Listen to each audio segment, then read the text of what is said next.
Bonjour à tous, j'espère que vous allez bien. Je suis ravie de vous retrouver aujourd'hui pour une nouvelle vidéo après quelques jours d'absence, mais voilà, avec ce beau soleil à Paris. Donc je suis vraiment contente de vous retrouver. J'espère que pour vous tout va bien, que vous avez fait de bonnes lectures entre-temps. Moi, c'est le cas.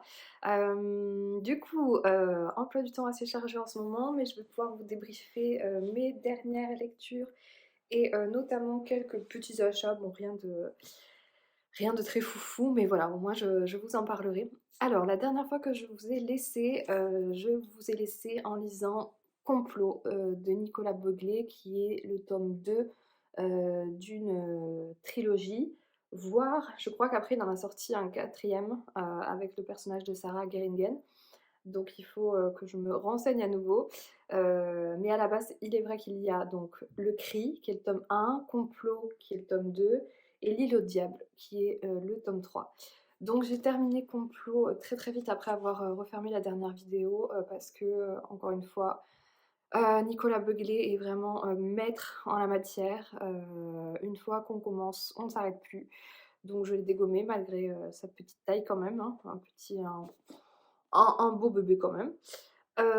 Quoi dire que, une nouvelle fois, toutes mes impressions concernant ce tome 2 se confirment par rapport à mes impressions du tome 1. C'est, vraiment une écriture, moi, qui me plaît. Il a vraiment une patte, Nicolas Beuglet, qui est bien à lui.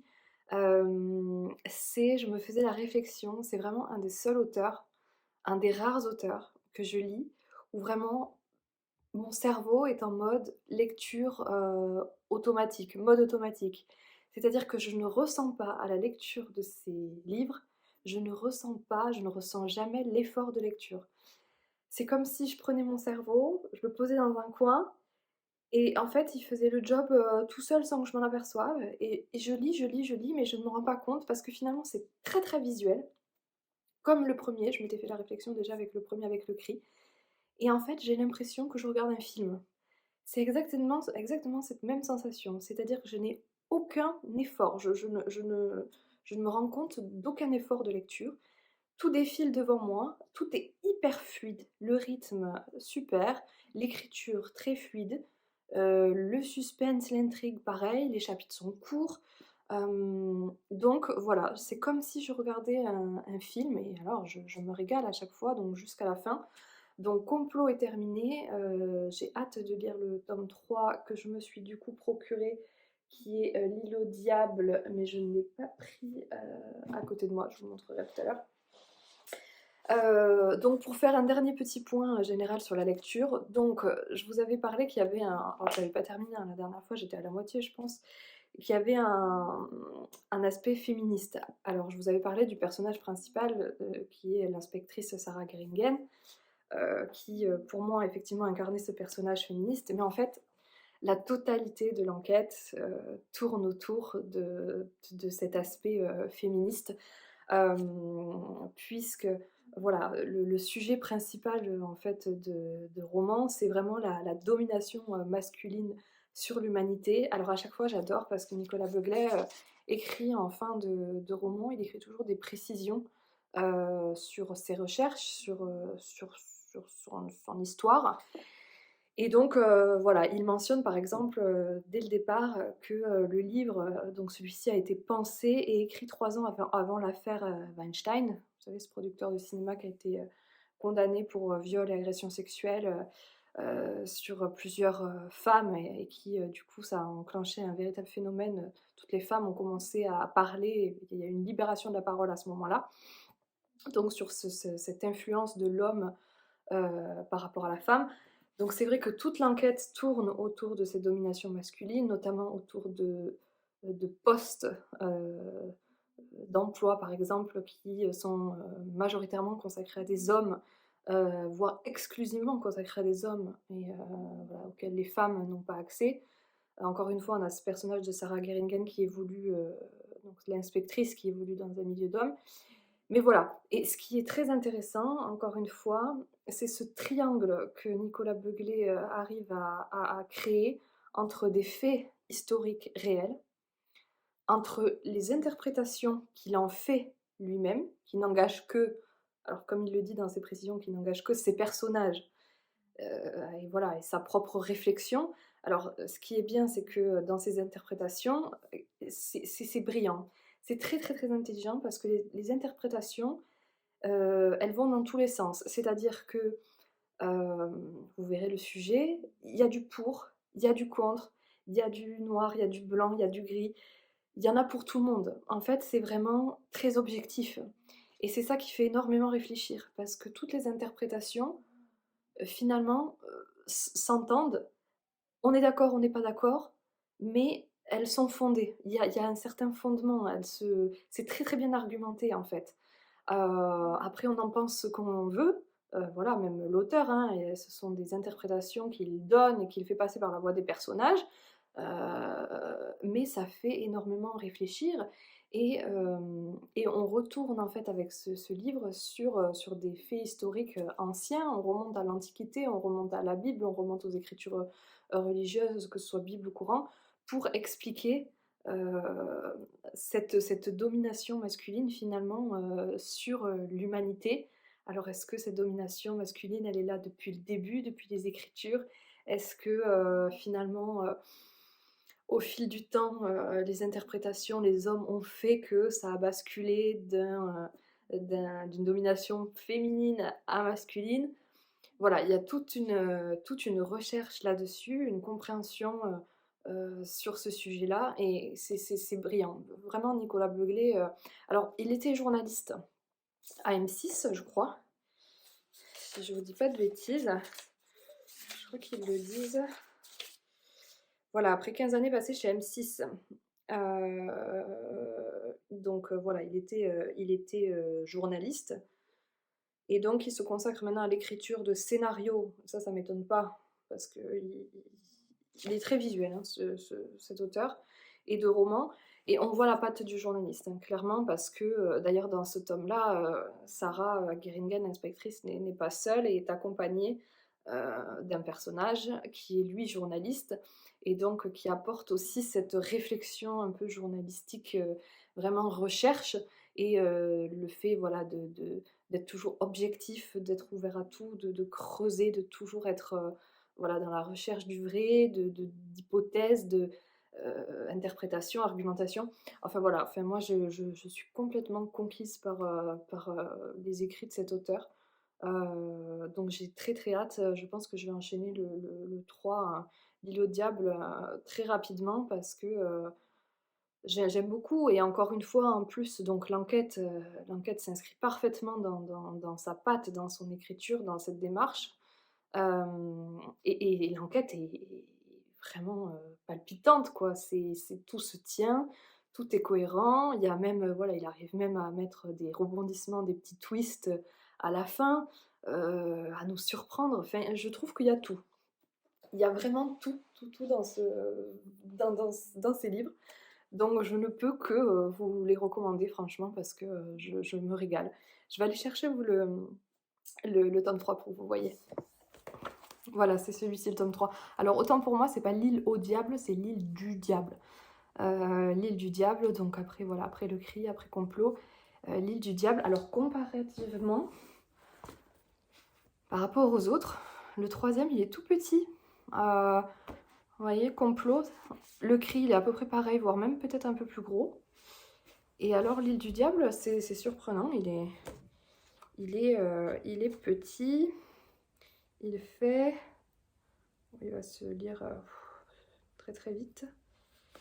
Alors, je vois déjà dans les remerciements, une fois de plus, je veux pas me spoiler, mais une fois de plus, les faits historiques et scientifiques décrits au cours de cette intrigue sont bien réels. Voilà, alors ça, moi, voilà, donc on va repartir sur sa même patte, hein, sa même signature, et j'en suis plus que ravie. Il fait pile, ouais, il fait 300 pages. 300 pages, et après, j'enlève le bandeau, et après, voilà, il y a le dernier message, le nouveau thriller de Nicolas Beuglet. Le dernier message, mais je ne sais pas, en toute honnêteté, je ne sais pas, il faut que je me renseigne, je ne sais pas si c'est toujours Sarah Gueringen, l'inspectrice, qui est en charge de l'enquête. Mais voilà, j'ai très très très très hâte de continuer. Et Nicolas Beuglet, c'est fascinant. Voilà, donc ça c'était pour la lecture qui était en cours la dernière fois que j'ai terminé. Et ensuite j'ai enchaîné, je suis assez dans les polars en ce moment, vous allez voir, enfin polar thriller. J'ai enchaîné sur un livre que j'avais reçu suite à ma participation à l'atelier d'échange organisé par le site lisez.com et où le groupe Editis nous avait gentiment envoyé un petit colis avec des livres pour nous remercier. Et donc dans ce colis, il y avait, je vous l'avais présenté, il y avait Topographie de la terreur de Régis Descott, qui est sorti aux éditions L'Archipel, auteur que je ne connais absolument pas. C'est un auteur français qui est né à Paris et qui écrit plutôt des enquêtes policières sur fond historique. Donc c'est le cas avec Topographie de la terreur ici. Je vous lis la quatrième de couverture rapidement. Berlin, 1943, après Stalingrad, Hitler a décrété la guerre totale. Gerhard Lenz, commissaire à la Kripo, tente d'organiser la clandestinité de Flora, la jeune juive qui attend un enfant de lui, quand un psychiatre, membre du NSDAP, est assassiné. L'enquête sera pour lui l'occasion de découvrir l'ampleur du programme d'euthanasie de masse, dit Action T4, et le rôle joué par les médecins nazis. Dans une ville au bord de l'abîme, Topographie de la terreur raconte le combat d'un homme seul face à l'hydre totalitaire. Alors, j'ai pas mal aimé cette lecture. Franchement, c'est une bonne lecture, auteur pas très connu de ce que je vois, je sais pas si vous le connaissez. Mais c'était une bonne lecture avec donc des points positifs, je vais commencer par là. Donc tout d'abord, l'histoire était vraiment intéressante, bien écrite, même si finalement j'ai trouvé que l'enquête servait plus à dépeindre la réalité historique euh, dans laquelle s'ancre en fait l'action. Donc elle existe, hein, cette enquête, elle est bien menée. Bon, il n'y a pas de gros rebondissements, on sait assez vite quand même, on se tourne assez vite vers le ou les suspects, etc. Mais voilà, ce qui est intéressant, c'est tout l'aspect historique et l'ambiance qu'il y a à Berlin en 1943. Et c'est ça que j'ai beaucoup aimé, parce qu'on a vraiment des personnages forts, des personnages intéressants, attachants ou pas. Et on se rend compte, en fait, bon, même si on a une connaissance assez quand même développée de la Seconde Guerre mondiale et de ce qui se passait en Allemagne et voilà, du nazisme en général, c'est vrai que c'est toujours intéressant cette complexité, de voir la complexité qu'il y avait à cette époque-là, comment en fait, et là c'est du point de vue clairement allemand, hein, puisque nous sommes à Berlin, comment les Berlinois faisaient pour vivre en temps de guerre, comment ils survivaient, comment ils étaient impactés par cette guerre totale qui pour beaucoup enfin, ils sont complètement dépassés, quoi. Beaucoup, enfin, je veux dire, c'est l'œuvre de Hitler et de son armée. Et les civils berlinois, bon, bah, de base, ils n'avaient rien demandé, hein. Que ce soit les autres civils de partout ailleurs. Et donc, j'aime beaucoup parce qu'on a des profils vraiment différents dans les personnages. Donc, on a typiquement notre commissaire Gérard Lenz, qui est commissaire à la Kripo, donc à la police criminelle de Berlin, donc qui lui est allemand, mais voilà, qui va se prendre d'affection, qui s'était pris d'affection pour une juive et qui, malgré son haut poste parmi les forces de l'ordre allemandes, donc il est soumis voilà, aux ordres nazistes, je ne sais pas si on peut dire ça comme ça, mais voilà, il est soumis, il doit respecter les règles du Führer, etc. Et ben, il va prendre des risques incalculables pour non seulement sauver sa compagne Flora, qui attend un enfant de lui, donc bon, un Allemand qui enfante une juive pour faire un petit métis, on va dire, bon ben voilà, hein, c'était carrément interdit, prohibé. Donc voilà, donc cette prise de risque-là, cette prise de risque par rapport aussi à l'enquête, je ne vous en dis pas plus. Voilà, on voit clairement que ce commissaire a choisi son camp malgré voilà, sa nationalité et le fait qu'il travaille en plus à la police criminelle sous les ordres d'Hitler. Donc il y a ce personnage-là, on va rencontrer aussi, des journalistes, par exemple journalistes allemands, mais qui sont soumis donc forcément à la censure, à la propagande et qui pourtant vont, résister, vont faire de la résistance et vont tout faire pour, dans un sens, de par leur quête de vérité, essayer voilà de contourner, cette censure et propagande. On a aussi à l'inverse des juifs qui, pour survivre en fait, sinon ils sont menacés de mort tout simplement, pour survivre vont bien dénoncer d'autres juifs, hein, voilà, des personnes de leur propre communauté. En fait, voilà, on le sait, c'est une période qui a été terrible. On plonge aussi donc dans le système de l'euthanasie de masse, donc le programme Action T4, avec le rôle de tous les médecins nazis qui ont voilà, enfin, participé à toutes ces morts et on voit vraiment en termes administrativement parlant comment ça se passait. C'est absolument bon, affreux. Donc voilà, je trouve qu'en fait, en termes de réalité historique, c'est très très bien fait, c'est très bien dépeint. On est bon, on est en 43, Berlin est sous les bombardements des troupes ennemies d'Hitler. Donc il y a aussi toute cette ambiance hyper oppressante avec bon, les sirènes, toutes les courses voilà, pour aller dans les bunkers, se protéger, etc. Donc en fait c'est assez complet en termes voilà, de faits historiques, j'ai bien aimé, plus que finalement l'enquête en elle-même, c'est plus voilà, ce qu'il en ressort historiquement sur la période et sur l'ambiance qui m'a plu, qui est vraiment, voilà, c'est vraiment intéressant. En termes d'écriture, c'est pas mal écrit, c'est bien, voilà, il n'y a rien qui m'a trop choqué. Si j'avais vraiment quelque chose à redire sur ce livre, moi, mes petits points un peu faibles, c'est que de par la volonté de l'auteur de vraiment retranscrire cette vérité historique euh, dans, comment dire, je trouve qu'il y a un peu un étalage par moment, c'est-à-dire qu'en fait il y a énormément de personnages dans le livre. En fait tous les personnages secondaires sont cités, on explique vraiment qui ils sont, quel rôle ils ont joué, etc. Alors ça s'inscrit voilà, dans cette volonté historique puisqu'il le dit à la fin, certaines personnes ont vraiment, c'est les noms et les personnes ont vraiment existé et ont participé à tout ce programme, etc. Mais en fait, ça alourdit vraiment le livre. Et en fait, les personnages fusés dans tous les sens. En plus, ce sont des noms allemands. Alors moi, j'ai jamais fait d'allemand. Donc les noms à rallonge allemands que je n'arrive même pas à prononcer dans ma tête, c'était très compliqué.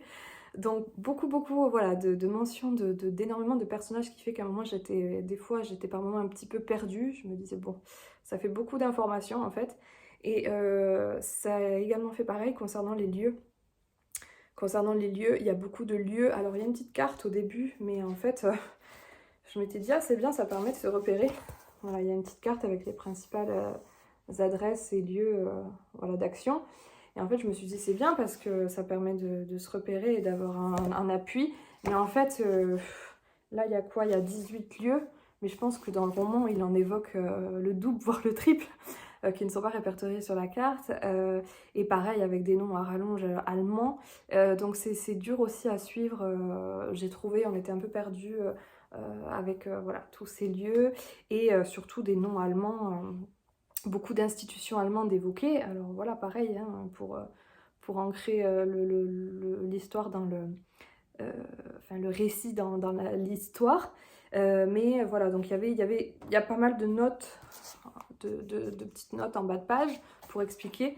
Mais c'est vrai que moi, l'allemand, c'est vrai que ça me pose quand même problème, hein, parce que d'une note à l'autre, je me souviens pas qu'on avait évoqué telle institution, tel bâtiment, parce que voilà, l'institution fait 3 lignes. J'exagère, je suis un peu marseillaise là, mais voilà, une ligne entière. Des fois, il y a même des petits mots, je crois, qui n'ont pas de notes. Donc voilà, j'avais du mal, parce qu'il utilise quand même beaucoup de mots allemands. Donc des fois un peu de mal avec l'allemand, mais voilà, c'est aussi, enfin c'est pas de ma faute, mais je n'ai jamais fait allemand, donc je n'ai aucune base aussi pour me rattacher et comprendre. Mais voilà, donc c'était le seul point négatif que je pourrais dire, mais ça m'a bien plu et ça mérite vraiment, ça mérite à être connu, surtout si vous êtes passionné par cette période de l'histoire, Seconde Guerre mondiale, et là, du point de vue plutôt des Allemands, enfin, du point de vue, vraiment, on est à Berlin, quoi, donc point de vue vraiment allemand, Allemagne, voilà. Donc voilà, très bonne lecture. Et enfin, je vais vous parler de ma lecture en cours. On est toujours dans un petit thriller, polar, plus thriller. Je suis donc dans le dernier Michel Bussy qui s'intitule 3 vies par semaine, qui est sorti aux Presses de la Cité. Et voilà, Michel Bussy, auteur qu'on ne présente plus. Depuis que j'ai découvert Nymphéa Noir, je crois que j'ai lu à peu près tous ses romans. Il m'en manque certains. Il me manque notamment Mourir sur scène de Michel Bussy, que je n'ai pas lu. Et j'essaie de voir dans la bibliothèque. J'arrive plus à voir. Vous savez, Périr. Je crois que c'est une couverture avec une licorne. Attendez, je reviens.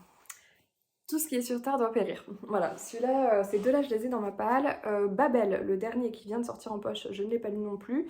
Et il a sorti également un livre sur le Petit Prince, un Petit Prince revisité, je crois, qui lui, pour le coup, me tentait pas du tout. Donc je sais déjà que je ne l'achèterai pas, que je ne le lirai pas. Mais pour les trois autres, oui, sûrement je les lirai quand j'aurai un peu plus de temps et d'envie pour ces trois autres-là. Donc là, je suis vraiment dans le dernier qui est sorti tout récemment. 3 vies par semaine et bon bah voilà, je retrouve Michel Bussy quoi. Donc pareil, gros page turner, c'est-à-dire qu'on commence, on s'arrête pas. Je l'ai commencé hier. Voilà. Je l'ai commencé hier, j'en suis à peu près à la moitié je pense. Je suis à la page 266, il en fait 450. Voilà. Donc il me reste moins de la moitié en fait je pense. Voilà, donc comment vous dire que je me régale. Alors, ce que j'adore, mais ce qui en même temps est très frustrant avec Michel Bussy, c'est qu'on sait dès le départ qu'on va se faire mener par la baguette, qu'on va être complètement mené en bateau, qu'on va se faire rouler dans la farine. Je crois que j'ai épuisé mes expressions. Bref, qu'on va être complètement bluffé, on le sait dès le départ. Et on a beau le savoir, on a beau en le lisant essayer de comprendre et de se dire vite, vite, il reste plus que tant de pages pour essayer de battre Michel Bussy à son propre jeu et de découvrir le twist final, parce que tous ces romans, en fait, la majorité de ces romans reposent sur un twist absolument fabuleux en fin d'ouvrage. Voilà, le lecteur ne le voit absolument pas venir. Donc c'est sa signature, c'est sa patte. Donc forcément, en tant que lecteur, on adore, mais on essaye aussi d'être plus intelligent et de trouver en cours de roman ce qui va se passer. Alors là, c'est d'autant plus frustrant, je trouve, c'est d'autant plus narguant qu'on est dans un roman avec des marionnettes. Des marionnettes, des fils, des gens qui tirent les ficelles. On nous dit même dans la 4e de couverture qui sait la vérité, qui manipule, qui tire les ficelles. Méfiez-vous des fils invisibles. Donc comment vous dire que là, Michel Bussy, à mon avis, quand il a écrit ça, il s'est dit super, je vais encore tous les avoir. Il le sait, il sait que ça va marcher. Donc pour nous, c'est encore plus rageant. Et voilà, donc je le lis. Effectivement, je ne vois absolument rien venir pour l'instant. Alors je me fais plein d'hypothèses, même les plus farfelues, comme à chaque fois avec Michel Bussy. Bon, je pense pas, je pense être à côté de la plaque complet pour l'instant. Mais bon, qui ne tente rien, voilà, je cherche, je me fais mes propres idées. Donc en fait, dans ce roman, on retrouve un corps. On ne sait pas trop si c'est un suicide, si c'est un accident, si c'est un assassinat, on ne sait pas. On retrouve un corps qui est celui de Renaud Duval. Et on se rend compte en fait que ce Renaud Duval, donc dans sa voiture, il a 3 pièces d'identité avec des noms différents, mais pourtant avec la même tête. Et on se rend compte également qu'il y a 3 femmes différentes, à 3 endroits de France différents, qui l'attendent. Donc, est-ce qu'il mène une triple vie? C'est la question. Donc, on a ces 3 femmes-là, qui étaient persuadées d'être les seules, forcément, qui vont, notamment 2, un peu mener l'enquête ensemble, et parallèlement une autre des femmes qui va être mêlée à l'enquête avec la capitaine en charge de l'enquête, qui est Catel Marel, et donc qui est basée à Charleville-Mézières. Voilà, donc j'en suis là, l'enquête avance doucement, il y a beaucoup de zones d'ombre, il y a toute cette ambiance autour du spectacle de marionnettes, de la création des marionnettes. On ne sait pas du tout où ça va nous mener, mais c'est vraiment le fil conducteur de l'histoire. Et que dire, à part vous dire que je n'en sais pas plus, et que je suis hyper curieuse de découvrir la fin. Alors en même temps, c'est fou parce que ça se dévore, et en même temps, on veut faire un peu durer le suspense. Mais moi, j'arrive pas à faire durer le suspense, c'est-à-dire que je veux savoir, et je veux me faire avoir en fin de compte. Et j'espère, à chaque fois, à chaque Michel Bussy, j'espère me dire à la fin, waouh, il est trop fort. Il nous a menés vraiment là où il voulait nous mener. Voilà. Et en plus, voilà, avec ce jeu de marionnettes, je trouve ça encore plus... un pied de nez encore plus gros au lecteur. Donc voilà, je vous en reparle très vite parce que je pense que je vais très vite le finir. Et puis en même temps, je ne vais pas vous spoiler, mais je vous dirai si le twist final a marché et si j'avais des bonnes pistes ou pas du tout, comme d'habitude, parce que je n'ai jamais eu de bonnes pistes sur les Michel Bussy.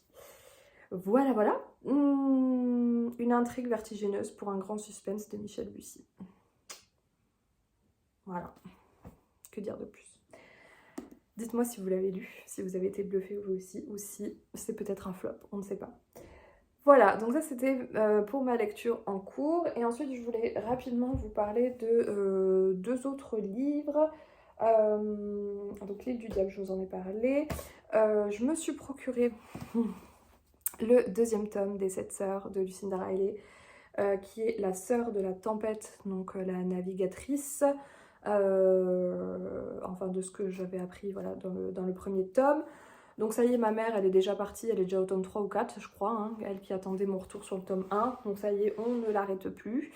Donc je pense que voilà, c'est très bien. Elle m'a dit que le tome 2 était vraiment construit exactement sur le même format que le tome 1 en termes de construction. Apparemment, on revit la scène du décès du père, enfin pas vraiment la scène du décès, mais de la réunion de toutes les sœurs lorsqu'elles apprennent, voilà, elles apprennent notamment elles prennent connaissance du testament et des instructions qu'ont laissé leur père à chacune d'entre elles.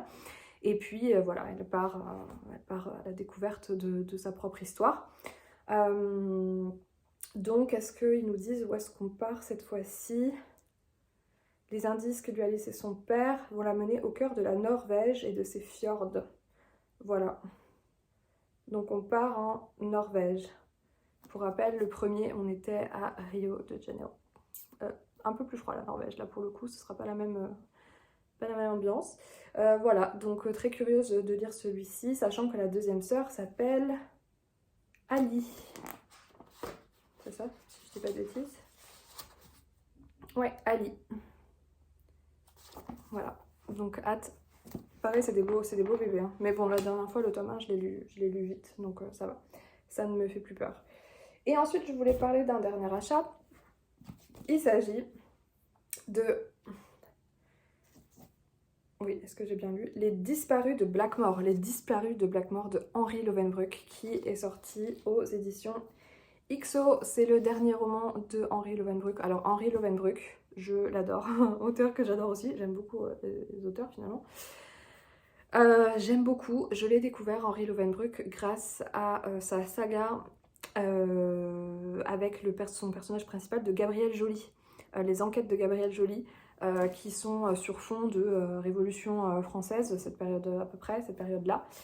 Et donc le tome 1, c'était Le loup des cordeliers, le tome 2, c'était Le mystère de la main rouge, le tome 3, c'était L'assassinat de la rue Voltaire, si je ne me trompe pas, quelque chose près. Et grande surprise, je suis trop contente parce que Henri Levenbrock a décidé de se retirer complètement de la sphère des réseaux sociaux, mais continue d'envoyer une newsletter à ceux qu'il souhaite par email. Et donc il doit en être à la 3e newsletter, 3e ou 4e, et il a annoncé qu'en octobre, fin d'année 2023, il allait avoir un 4e tome des enquêtes de Gabriel Joly qui allait paraître. Donc je suis trop contente parce que j'étais vraiment pas sûre, enfin c'était vraiment pas sûr, le dernier tome se finissait sans finalement de mémoire, mais d'ouverture. Mais en fait, j'aime tellement le personnage de Gabriel Joly, qui est un journaliste qui mène l'enquête en fait. J'aime tellement ce personnage, j'aime tellement l'univers qu'il y a autour. Les événements historiques aussi sont passionnants, voilà, qui se passent autour de l'intrigue. Les enquêtes sont super, personnage hyper attachant. Donc bref, j'adore cette saga et je suis trop contente que ça marche et que du coup il continue cette saga avec Gabriel Joly. Donc au mois d'octobre, rendez-vous est fixé. Et entre-temps, voilà, il a sorti donc celui-ci, Les Disparus de Blackmore, donc rien à voir avec Gabriel Joly. Je peux vous lire la 4e de couverture. Alors, octobre 1925, à Blackmore, une île coupée du monde au large de Guernesey. Meurtre et disparition sèment la terreur.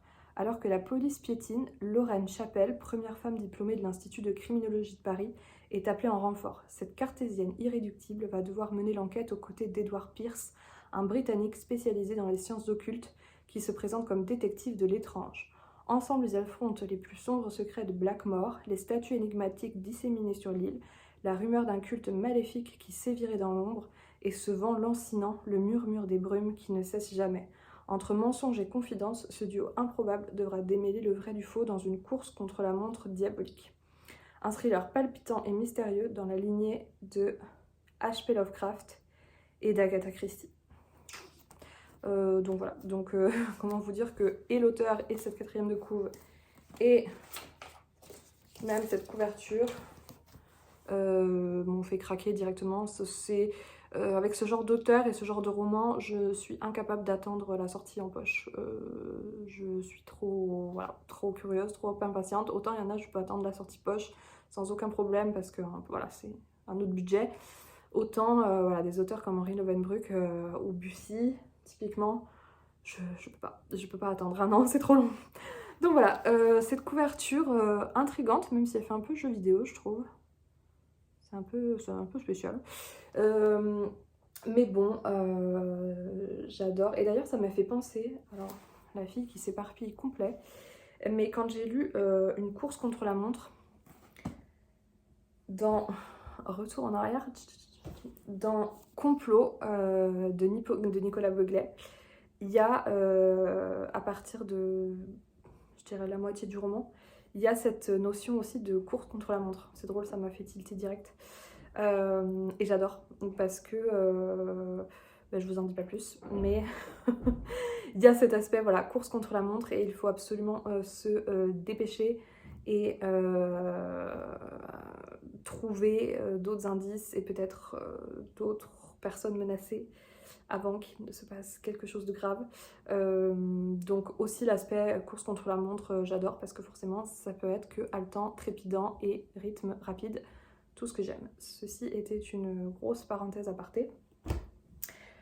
Donc Les Disparus de Blackmore, je vais le lire je pense aussi prochainement, je vais pas attendre 10 ans pour le lire. Wow. XO c'est quand même écrit très gros, hein. Je pense que hyper aéré, page blanche et écrit très gros avec beaucoup de marge.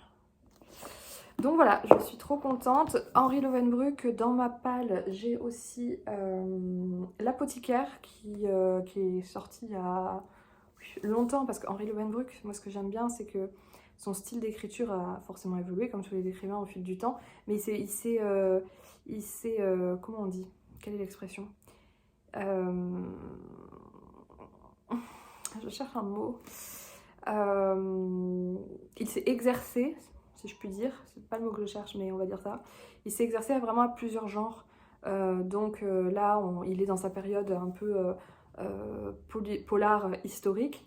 Mais avant, il avait fait comme L'Apothicaire ou d'autres, des livres un peu plus, disons, occultes.